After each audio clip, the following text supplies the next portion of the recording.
I've got a question mainly for option B and C, but it really ought to be fairly addressed by all three. We don't have political parties here in Jersey, so in what way is an association of constables not a party? Secondly, in what way is 12 out of 42 automatically entitled to be in the States democratic? In what way is it democratic for different sized constituencies? And coming down to this question of preserving the connection and link with the parish. Now, there's no connection or link with the parishes in any of the places I've ever lived. In the small village of Rothwell where I was brought up, there was a parish council and it was able to deal with parish politics. And what I don't want to see, and what I hear time and time again in listening to debates in the States, which I often do, is I hear a lot of parish pump politics. Now, parish pump politics has decided in Jersey that there would be a concentration of the population in two of the largest parishes. Now, you've only got to ask yourself a question of how that could possibly come about in any democracy, in any fundamental basis of democratic voting. How could that have arrived? Where the parishes and the countryside is preserved and NIMBYism reigns. I'm not saying that it's not right that there's a concentration of population in certain districts, but why is it that there's no concentration of population in some of the districts? And it's because it's not fundamentally democratic. Now, I'm a Democrat and I'm a pluralist, and so I'm going to be voting for option A because it's the only, of all of the three options, it's the only option which is fundamentally democratic. But I have to say that if I'd been on the Electoral Reform Commission, it's not the one that I would have chosen, for the reasons described. I said it's mainly addressed to option B or C, but it really ought to be fairly addressed to all three of them. Well, that question is extremely perceptive. Clearly, I'm no big fan of political parties. We've seen how nepotistic they are and corrupt in the UK, but maybe you can get straightforward political parties sometime in the future. But the gentleman hit on a particular issue, and this is one of the key elements to what is before you. What is going on when we see what appears to be almost unholy alliance of effectively the gentleman who was the president of Policy Resources, our chief minister before we had chief ministers, and our treasury minister, two high-ranking politicians agreeing about super constituencies with two unelected gentlemen whose political persuasions I'm not entirely certain of. What is going on? Why, how come these apparently diametrically opposed people seem to agree on one way of doing, one way of sorting out the mechanics? And the answer lies in 42. And this gentleman said, yes, how does this work when we with a B, we have 12 constables? They're a bit like a political party, aren't they?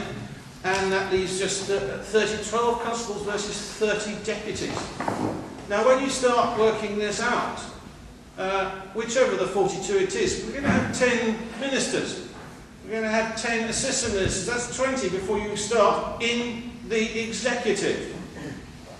And the smaller grouping of 42 means you've made the executive more powerful. Now, not many people are going to be too enthusiastic about that. And that's one of the reasons I'm in option C, because there's some safety in numbers. You can at least got a better chance of taking on the executive, who likes to keep everything behind closed doors, do everything covertly, and then suddenly, here something pops out of the hat. New police station, for example. What it really is, half the time we don't know what's going on. We know there's going to be a new hospital. Does anyone know where it is yet? Oh, yeah, plenty of people do. In the civil service, I'm going to tell you, no, because this is all how the executive works. And that's why both these groups like the idea of a diminished assembly with only 42 people in it. That's why they think it's a tremendous idea. Because first you've got option A, right, you'll get rid of the people that the public like best, that's senators, they're respected and always have been for years, get rid of them. Let's get rid of the cunts because they're probably a dodgy rural right-wing group, and let's get rid of that lot. And let's have 6 super constituents, 7 of these third-rate ranking deputies, because there's a better chance for deputies to get in.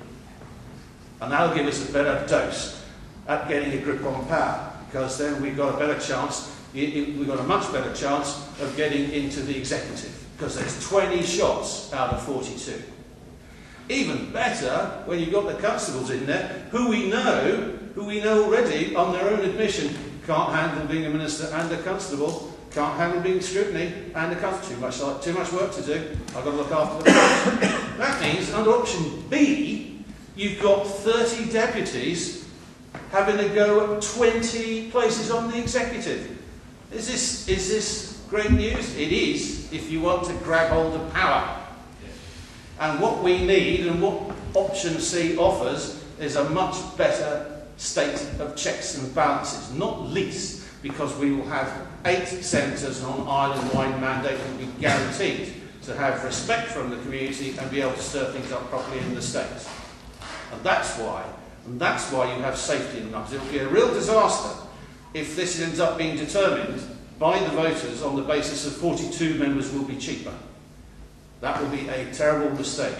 No, option B means that you've given 12 constables even more power than they have now. Even more power. 12 out of 42, over 25, nearly over a quarter of the vote in the Assembly. Is that a good idea? I'm rather happier with option C, where we've got 12 constables, nicely balanced by 29 deputies, and we have 8 senators, just to give the alternative to the parochial election basis. All island mandates still hanging on in there, and I hope it hangs in there for a bit longer. Option B. Thank you. Your question was about political parties. I don't believe in political parties for Jersey, never have done, flirted with the idea, but actually I think that ultimately political parties will sap our energy as we become divided. The question was, in what way is the Association of Constables not a political Right, but I'm coming on to that. We don't need another political party. Just address that issue. Yeah. The political party issue is a good one. You raised it, and I'm answering why I don't like political parties. Right. The Constables, unfortunately, sir, are not a political party. I did an analysis of votes over a long period of time. I've not done it in the last couple of years, but I stripped out all of the Constables' votes from the major debates in the States we had. I think it was from 1999 to 2007. And in removing the Constable, this idea that the Constables are a party and a block vote is a myth. No. It sometimes happens, but it doesn't happen on the big national issues dealing with Jersey. It simply doesn't happen in my experience, and I've been there for 14 years, and I think the data proves that. I believe in parish democracy, so there's no party system of constables. That's why sometimes your constable has a difficulty, almost, because he can't actually even get all the constables to agree sensible policies. I believe in parish democracy. And I believe, and I understand the issue of equality that the Option B campaign are looking at. But I just want to turn this on its head very briefly and say, currently we have 10 St Helier deputies. I was one of them. Under this new system, you are going to lose the Constable of St Helier in the States. Who is going to be the focal point for arguing the case for St Helier in the States? We've got 10 deputies at the moment in St Helier and a constable, but do the deputies come together as a party, another political party, another form of political parties to represent St Helier? No, they don't. And actually they shouldn't. But hold on, let me finish if I may. There's no association. That's a hypothetical point. Right. I'm raising a fact. It is an association of constables, and in what way is it not akin to a political party? Well, that's what I'm saying, sir. Well, you're not. It's not. The evidence is weak. Okay. It's opinion rather than fact. Okay. Just because we don't agree on option A and option B, Well, can I just make my point? You're not answering the question. Can I make my point? Right. Okay. The 10 deputies of St Helier at the moment don't operate as a political party for St Helier. And actually you don't want almost those deputies to simply be focusing on the district or the parish issues. You want them to be focusing on the island-wide issues, on the national interest. That's one of the arguments in favour of having these mini constituencies. Now just think about this here in St Helier. Under option A, you are going to lose the Mayor of St Helier, the titular head of our island capital, from the States. Now that issue is alone. I asked somebody this morning whether or not if Boris Johnson had a seat in the House of Parliament in Westminster, would he give it up? I don't think he would. I actually, no, a seat as a mayor, seat as the Mayor of London. The Mayor of St Helier, the capital of St Helier, has a seat in the Island Parliament. He is the unifying voice for St Helier.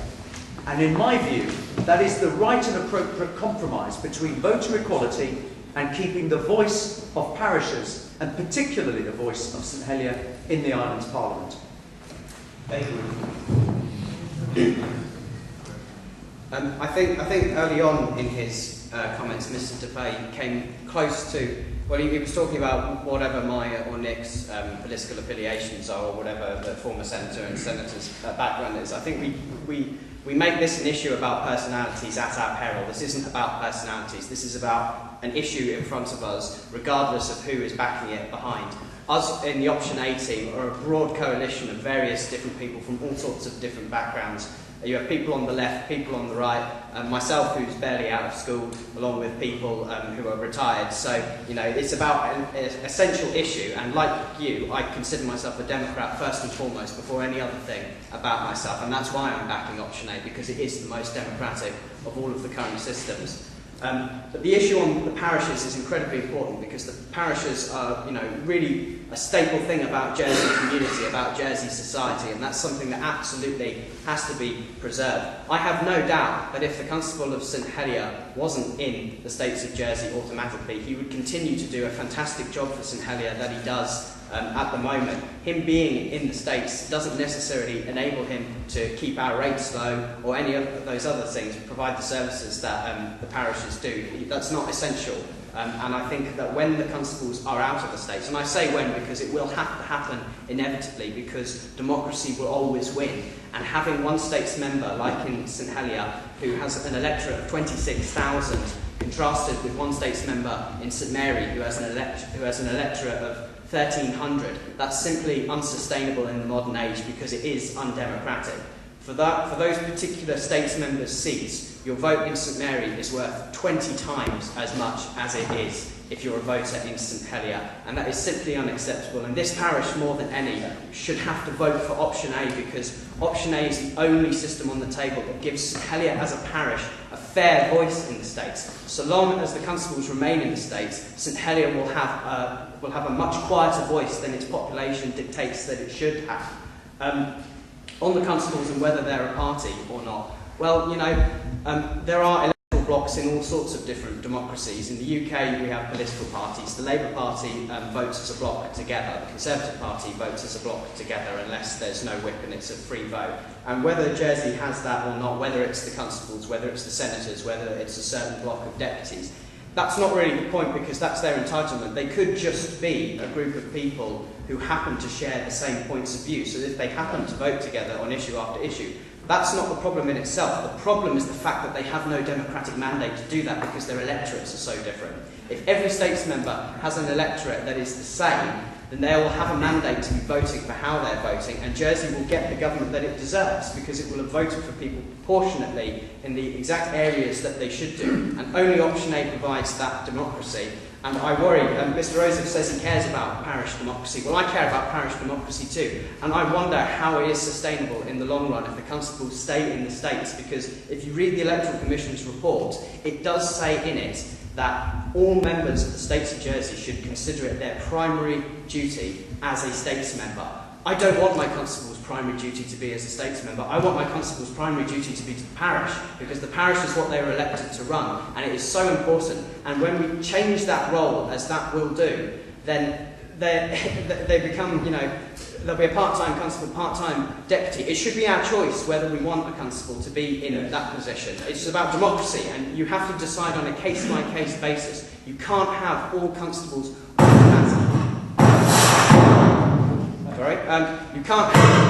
you can't have all constables automatically in the States. Oh, has it gone off? There we go. You've blown a fuse. That's how powerful democracy is.